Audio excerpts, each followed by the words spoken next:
it's not just, just marketing NFTs, it's also just understanding NFTs myself, so I actually want to profit from it.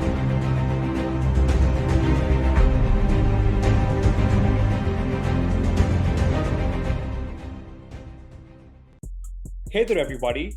Welcome to the podcast. So today, we actually have a very, very interesting guest with us because previously we already spoke to a lot of NFT project founders. We also spoke to DeFi protocol founders, and we spoke to a Bored Ape as well, talking about what they think about the space, how long have they been in. But now let's just change the context, and we have little interesting questions here, right? So let's get started with the intro, Arvin. So tell us about yourself, tell us what you do, and let's get rolling. All right, awesome. So my name is Arvin. I've been in the marketing space for about 10 years and started working with small businesses, blogging and doing influencing for like health companies first, and then worked my way into working with public companies for investor relationship marketing and also product marketing. And then 2016, when I learned about crypto through a good friend of mine, Nick, and 2021 is when I did my first sellout of a collection. And after that first collection, which was for a one-of-one artist from Italy, I essentially put up a gig on a bunch of freelance platforms that say, hey, listen, I'm doing this. And since then, I worked with 400 plus NFT projects. And some sold out, some didn't. The ones that sold out, some of them are still flourishing, some of them are just like gone to zero, as it goes with any other projects in this space. Got it. And one thing that you're pretty confident about sharing with the people is you have worked with 400 projects, and some of them have also gone to zero. And I've spoken to a lot of marketers, but a lot of marketers say that I've been working with 10 projects, and all 10 were great. None of them failed. They're all live. None of them were rugs and everything, right? So why though? Why are you so confident about that? And is it always the case? Will projects fail? Is it a thing? So I mean, that's like a long conversation to just talk about, the evolution of the NFT space from, let's say, November, December of 2021 to Q1 of 2022, and then now, like after the Luna crash happened. But there were several projects, large projects that I worked with. One of them like hit #1 trending on OpenSea. I don't want to name them, but their floor price right now is 0.01, right? And so they've obviously they're almost like going to zero. And they're still delivering on their promises. So that's cool. Like they're not rugging or anything, but the floor price is really low. Now that specific project, I passed their sell, and lots of other projects passed their sellout. I did not work with them. So I don't actually agree with the ways that they handle the marketing of the project past the sellout. Up until sellout, that's what I work with. Partly because back then I didn't even know what to do with projects past the sellout. So I just wasn't working, and partly because they had that specific project, they had different vision for marketing than I did, and we simply couldn't align. So they hired a company. They talked about it even on a Twitter space. They said they're so excited about this company that they hired to pass the sellout, just take them to the moon, and then they went to almost zero. So that's just what happened. But then there's that's as far as specific projects that I worked with, but also a lot of projects. So cryptos, they've gone down since November by almost 70%, and then NFTs have gone down by 40 to 70%. So there's that too that's happening. But not every project should go down. Not every project should go to zero. There are ways to actually help bring them back up. But certainly it's not just also if you just sell out, then you're going to be fine for the rest of your project. You could go to zero. So So I think that's very interesting, Arvin. So would you be able to tell us what your journey has been? Because you were into marketing even before the NFT hype happened, and the entire evolution of NFTs happened. So what do you think is the difference between marketing in Web 2 and marketing in Web 3, and if any? Yeah, so example that I give to people is if you think about going to Adidas store and you want to buy a t-shirt, you look at the t-shirt and you're like, okay, cool. I kind of like it, but I don't want to buy it today. You come back 6 months later, you buy that same Adidas t-shirt from that physical store. Versus like Adidas, for example, they have their own NFTs as well.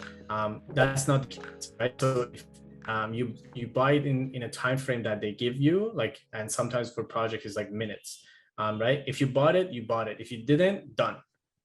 You cannot buy that right now. You can probably go into the marketplace, buy it at like extraordinary, like astronomical numbers, as you know, the floor price sometimes goes up, but the concept of buying and the psychology of buying is very different in Web 2 versus Web 3. The channels that you use to market a product on Web 2 versus like NFTs on Web 3 are very different. Real life example. I went to an event, NFT event in Vancouver, Canada, where I currently am right now. There was this project. It's a cannabis project. They wanted to, they thought if they do a real life event, they can just bring laptops and iPads to people and just have them connect their wallet, buy the NFTs. And now, like these days, you can with Minted or MoonPay, you can even buy NFTs from like with your credit card. You don't even have to connect wallet. But regardless, they thought they can sell their NFTs in a real life event like IRL, and they couldn't. They did zero. Right. And that's one of the channels that people think like Web 2 works. So then it must work in Web 3. It doesn't. It's just not the case, right? So real life events, that's not a thing. And for Web 3, you need to have Discord, you need to have Twitter. Now there are like projects like Goblin Town where they're like, we don't care about those, or like no K-Birds didn't even have a Discord, right? But that's the nature of the Web 3 versus Web 2. It's like different channels that they used to. And then also the target market is very different. So on the Web 2, you're just targeting Web 2 people. Versus Web 3, you target Web 2 and you target Web 3 as well, which means you got to do different things for those people. Like Web 2 people, they're not jaded, they don't know anything about cryptos, maybe they don't know anything about crashes happen. Sometimes they don't even know there's a bear market, right? Versus like Web 3, they know all that. Like they know about Discord grind, they know about like grinding for getting a whitelist. So like your narrative has to be very specific to them, right? So that Web 3 marketing is very different to just like product marketing in Web 2. So those are some of the big reasons why these are different. There are other things too, but those are some big ones. Got it. So you'd say the approach is also different, right? Because I mean, when you're talking to crypto natives, you want them to have a community. You want them to come together on Discord, on Spaces, constantly engage with each other, and talk about what the project is about. So this question that I always had was, so just wanted your perspective on this. Is a lot of projects they promise a lot. A lot of projects they promise a lot, and then after the mint, they're gone, right? So I'm basically talking about undoxed guys. So what's your perspective on people who who don't want to dox themselves and don't want to be out there, and they're just using a pseudonymous name, which is completely okay in the Web3 space, but it has consequences how people view it. So what do you think? If people actually, depends when they're watching this, but if they go on YouTube or iTunes and just type out my name, like Arvin Khamseh or Arvin K NFT, they can see beginning of this year, 2022, I literally called this. I said, hey, by let's say 6 months into this year, we're not gonna have any team that are not docs. And we are already seeing that, like, it just doesn't work. Like people like, no, like we just do not accept that in this community anymore. And that's true for like Solana, that's true for ETH, that's true for like even Cardano and like other blockchains as well. So we go in that direction, but it's still like, I mean, out of 400-ish projects, there's been about 4 or 5 of them that they rug. And so it's still pretty good ratio, but it does happen. So people sometimes unintentionally, sometimes intentionally, they come in and just rug. So I mean, I'm not the police of the internet. I can't fix that. I help people with marketing. So yeah, sometimes I get associated with those things as well. Like, people saying like, why did you get involved? It's like, how would you know? Like, put yourself in my place. Correct. Yeah. Correct. So Totally understand. So What's your take on floor prices, right? And one, I don't know if it's just asking you out is asking it right away. It is, do all projects that you work with sustain, or do they fail, and does that have any impact on your goodwill? Let's say I say I'm there's a project working with Arvin, and is it guaranteed to do good? If No.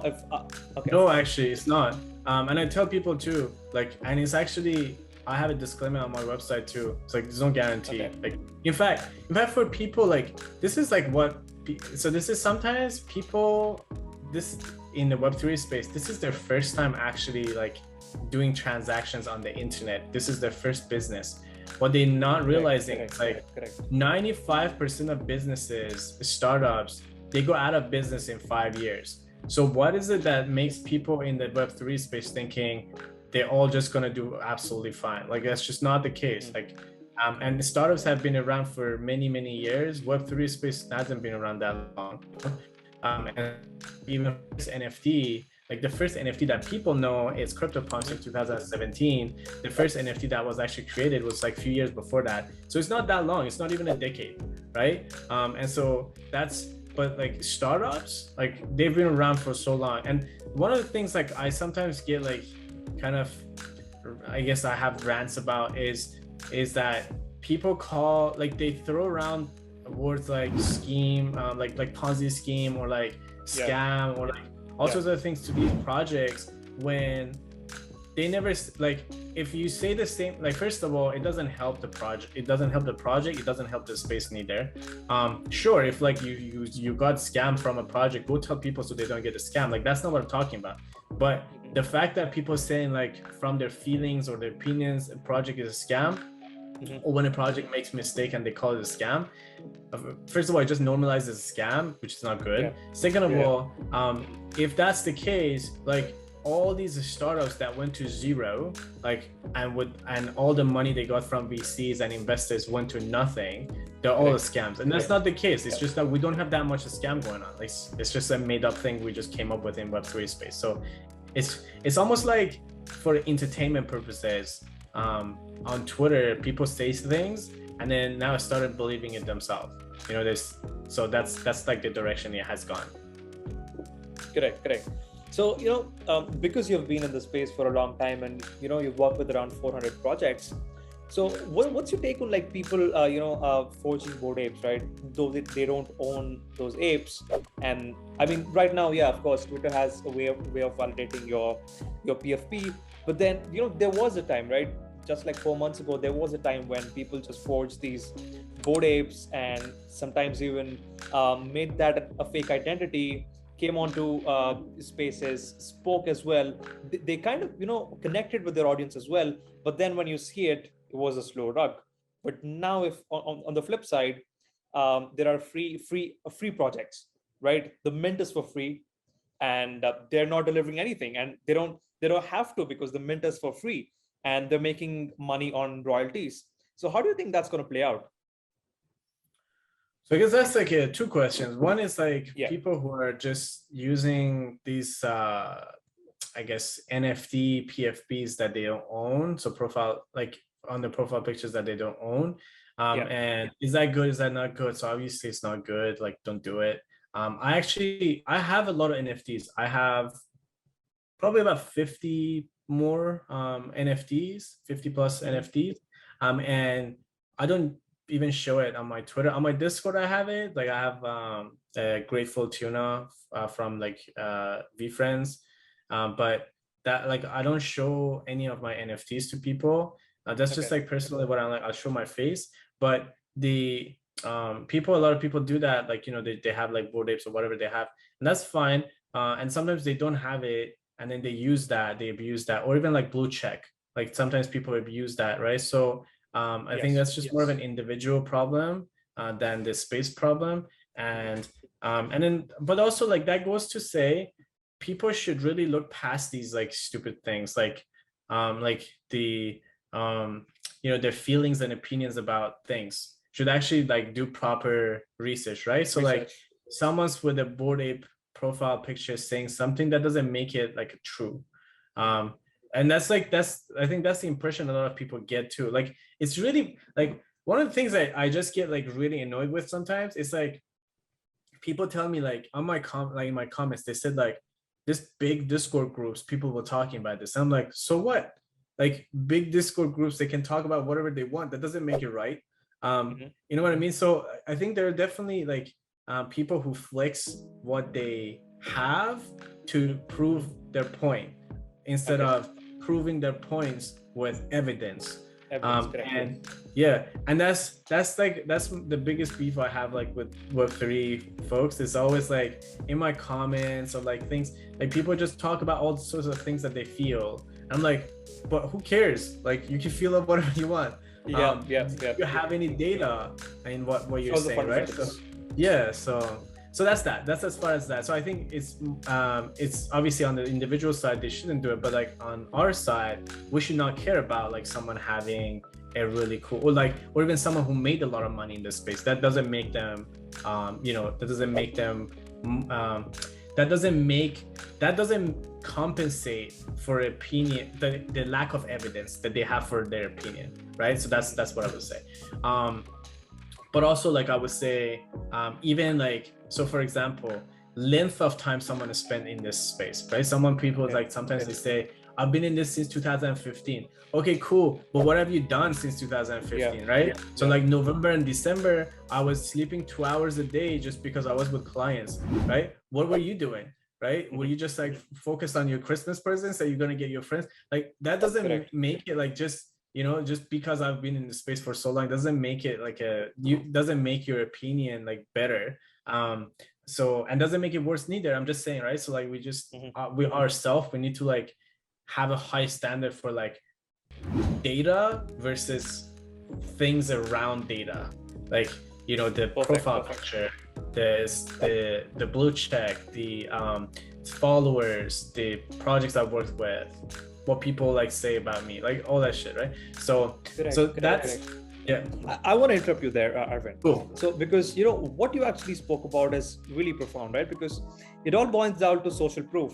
When we see someone with a blue check, you put them on a pedestal. When you see someone with a Bored Ape, you put them on a pedestal, and you even sometimes blindly follow them instead of looking at the stats, looking at the fundamentals. I just wanted to add to what you were saying, and which is very, very important. And if for someone who's entering the space, it's very important for them to understand and not just go with people who say, I've been in this space for like 4 years, I'm an OG.